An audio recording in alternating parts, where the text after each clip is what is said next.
শুভ সকাল বন্ধুরা, তোমরা সবাই কেমন আছো? আশা করি ভালো আছো, আর আমিও খুব ভালো আছি। আজকে আমি ভয়েসটা দিচ্ছি কারণ আমার মা আজ 3 দিন ধরে শরীরটা খুবই অসুস্থ। দেখো, এখন আমি সকাল থেকে ঘুম থেকে উঠে গেছি সকালে, আর এখন আমাকে একটু চা আর বিস্কুট দিল, তাই খাচ্ছিলাম। সকাল থেকে ভালোই ছিল, চা বিস্কুট খাচ্ছিলাম আমরা সকালে উঠে সব। কিন্তু কাল রাত্রেবেলা 1:30টার সময় মার জ্বর এসেছিলো, কিন্তু মা আমাকে কিছু বলেনি, আর আমি জানতামও না। সকালবেলা ঠিকই ছিল, এই যে রান্না করতেও বসে গেছে, ভাত রান্না করছে এখন। আর সকালবেলায় মা আজকে তাড়াতাড়ি উঠেছে, আর আজকে আমার পড়াও ছিল না। মা যে কালকে রাত্রেবেলা উঠে ওষুধ খেয়েছে সেগুলো আমি জানি না, তাই জন্য আমি জানিও না যে জ্বর এসছে, তাহলে আরেকবার সকালবেলা ওষুধ খাওয়াই। দেখো, মা রান্না করতে করতে আবার দোকানের লোক আসলো, তাই দোকানে মাল দিতে চলে গেল। কারণ দাদু গিয়েছিল বাজারে হয়তো মাছ বা কিছু আনতে, আর দোকানেরও সদাই আনতে গেছিল মা, তাই জন্য মা সকাল থেকেই যে মার শরীরটা খুব অস্থির করছিল সেটা আমি বুঝতে পারছিলাম, কিন্তু তাও মা কিছু বলেনি। তারপরে আমি বললাম হয়তো মাথাও ঘোরাচ্ছিল, তারপরে আমি বললাম হয়তো প্রেশারটা লো হয়ে গেছে, তুমি কটা ভাত খেয়ে নাও। কিন্তু তাও মা বললো যে খাবে না। তাও আমি বললাম না, আজকে খেতে হবে তোমাকে ভাত, যেহেতু মা সকালবেলা কোনো দিনই ভাত খায় না, শুধু চা খায়। তো আমি বললাম যে না, চাটা খেও না, ভাতটা খাও, তাহলে শরীরটা ভালো লাগবে। আর দেখো, এখানে আলু ভাজা রান্না করছে, আর আজকের রান্না হবে আলু ভাজা আর ডিম ভাজা, সেটাই মা এখন উনুনে করছিল। আমি বললাম যে গ্যাসে রান্না করো, আজকে শরীরটা যেহেতু ভালো না। আর তারপরে দেখো, আমি এই যে বাবাকে ফোন করে এমনি কথা বলছিলাম, যেহেতু আমি সকালবেলা ফোন করি, এই অবধি সব ঠিকই ছিল। তারপর থেকে মা আর ভিডিও করতে পারেনি। হঠাৎ করেই দেখি মার মাথা ঘোরাতে লাগলো এবং বমি করছিল, আর বলছিল খুব শরীরটা দুর্বল, আর গাটাও পুরো গরম ছিল। তাও আমি বললাম যে ভাতটা খেয়ে তারপরে তুমি শোও, তার জন্য এই যে আমাকেও ভাত দিয়েছে, দাদুকে ভাত দিয়েছে, আর মাও খেলো। তারপরে এইটুকুই ভিডিও করেছে। তারপরে দেখো, মার তো 106 জ্বর চলে এসছে। এই যে বিছানা পুরো গরম হয়ে গেছে। আমি যতটুকু পেরেছি আমার কাছে, আর আমারও তখন মাথায় কাজ করছিল না। তোমরা দেখতেই পাচ্ছ আমাদের বিছানার কি পরিস্থিতি, এরকম থাকে না। যেহেতু মা সকাল থেকে শরীরটা ভালো না, ওই জন্য মা বিছানাও গোছাতে পারেনি। তাও আমি খুঁজে আমার প্যারাসিটামল আছে, কিন্তু ওটা খেলে তো আর কাজ হবে না। আমি তাও একটা প্যারাসিটামল বের করে এই যে দিলাম মাকে। তারপরে আমি বললাম যে শরবত করে দিই, তাও বলছিল না, কারণ মাথা ঘোরাচ্ছে, হয়তো প্রেশার লো হয়ে যেতে পারে, তার জন্য ভাবছি যে শরবত করে দিই। বলছিল যে না, আমার মানে বমিটিং মতো পাচ্ছে, তার জন্য আমি শরবত খাবো না। আমি তাও জোর করে এই যে 1 গ্লাস শরবত করে দিলাম, কারণ আমি তো ঠিক করে পারিও না করতে, আর আমারও ওষুধ থাকে খাওয়া দাওয়া, আমি সেগুলো খেলাম। তারপরে আমি তো ড্রামের থেকে জলও ঢালতে পারি না, তাও কষ্ট করে ওই ড্রামের থেকে জল ঢেলে নিয়ে এসে এই যে চিনি আর লবণ দিয়ে জল করে দিলাম। মার জ্বর এসছে মানে আমাদেরকে কে দেখবে, কে রান্নাবান্না করে খাওয়াবে? আমার মাথাও তখন কোনো কাজ করছিল না। আমি তাড়াতাড়ি করে মামাকে ফোন করলাম বারবার, এই বাবাকে ফোন করলাম বারবার করে, বাবা বলছে। তারপর বাবা মামার বাড়িতে ফোন করলো, মামা আবার বললো যে ঠিক আছে তোর মামি, তাহলে মামিকে পাঠাচ্ছি। তারপরে দিদাকে বলেছিল পাঠাবে, দিদা আসতে পারেনি, তার জন্য মামি আসছে, এখনও এসে পৌঁছাতে পারেনি। আর এই যে আমি শরবত দিলাম, তাও ওই দেখো উঠতেও পারছে না, মানে বিছানা পুরো গরম হয়ে গেছে। আর আমাদের ঘরে প্রচণ্ড গরম, আমি ঘেমে যাচ্ছি, ফ্যান চালাতে পারছি না। তাও আমার মা ব্ল্যাঙ্কেট গায়ে দিয়ে শুয়ে রয়েছে ওইভাবে, আর খাচ্ছেও না। আমি বললাম যে উঠে চান টান করো। তারপরে দেখো, তার মধ্যে আমার মামি চলে এসছে, আর আমি এই যে রাস্তায় গেছিলাম। দেখো, এখন কিন্তু অনেকটাই বিকাল হয়ে গেছে, কারণ আমার মামার বাড়ি তো অনেকটাই দূরে, তোমরা সবাই জানো, তার জন্য আস্তে আস্তে বিকেল হয়ে গেছিলো। আর আবার মামা যেই ডাক্তারের কাছ থেকে আমরা ওষুধ নিই, ওখানে ডাক্তার আবার ওষুধও লিখে পাঠিয়ে দিয়েছিলো। আর দেখো, মা তো তারপরে আর কোনো রান্নাবান্নাও করেনি, তার জন্য মামি আবার আমাদের জন্য এই যে তরকারি নিয়ে এসছে, আবার মামা ওষুধ কিনে পাঠিয়ে দিয়েছিলো।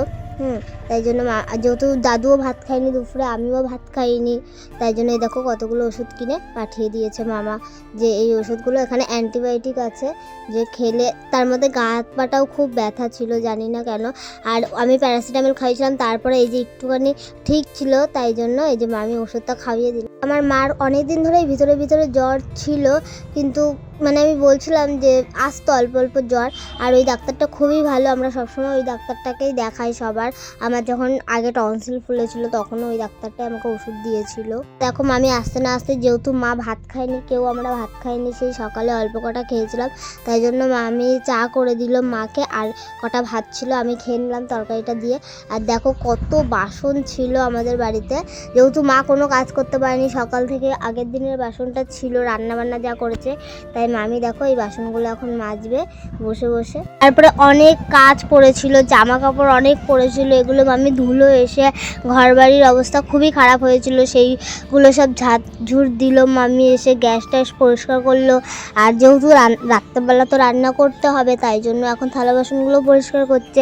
আর তরকারি নিয়ে এসে থালা বাসনগুলো পরিষ্কার করে দাদুকেও ভাত দিতে হবে, আমারও ওষুধ আছে, থালাগুলো মেজে নিচ্ছে। কোনোরকম ড্রামের থেকে জলটা ঢেলেছিলাম, কিন্তু আমি তো জল ফুটাতে পারি না কারেন্টে যেহেতু, তার জন্য মামি এসে আবার জল টল ফুটিয়ে আমাকে ওষুধ টষুধ খাওয়ালো। আর এখন দেখো সন্ধ্যাবেলা আমি ভাত টাত খেয়েছিলাম, যেহেতু অনেকটাই লেট করে, তার জন্য এখন 7টা বাজে।